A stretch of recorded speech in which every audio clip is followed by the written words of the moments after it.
अस्सलामुअलैकुम दोस्तों, जीअं त मां शबीर सियाल सिंधी अदबी संगत जो अॻुवाण।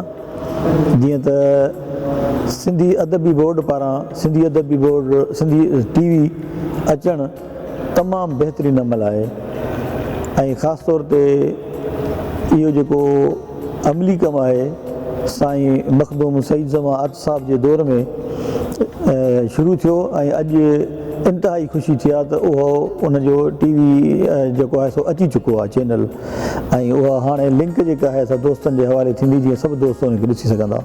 साईं मखदूम सईद ज़मा अत साहब जे अचण खां पोइ हिननि पार्कनि खे ॾिसिजे, हिननि आफ़ीसुनि खे ॾिसिजे त उहे केॾियूं ख़ूबसूरत लॻी पियूं आहिनि। अॻु में अचिबो हो त उहा शइ महसूसु न थींदी, हाणे अचण सां असांखे ख़ुशबू महसूसु थी थिए।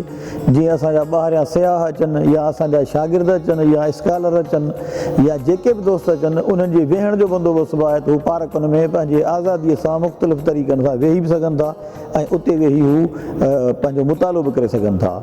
ऐं उनखां अलावा जेका लाइब्रेरी क़ाइमु आहे उहा त अञा वधीक ख़ूबसूरत आहे, जो उन में रोज़ु नवां नवां किताब लॻाया वञनि था ऐं दोस्त उन में अचनि था ऐं उहे ख़रीद फ़रोख़्त कनि था।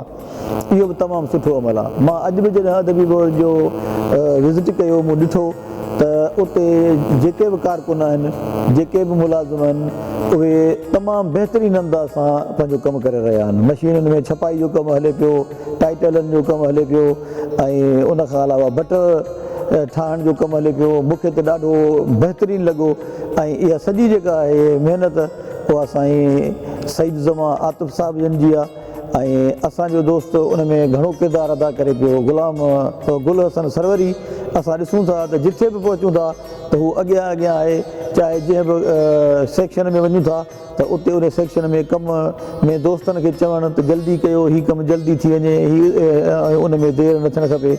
मां सम्झां थो त इहो वॾो उत्साह आहे जो गुल हसन साहिबु उन सॼे कम में निगरानी करे थो।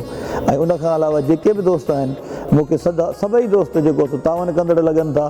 जंहिं बि सेक्शन में वञे उहे दोस्त जेको आहे तमामु सुठो आदर भाव कनि था ऐं सुहिणे नमूने सां असांखे विज़िट कराइनि था। तव्हां सभिनी जी महिरबानी।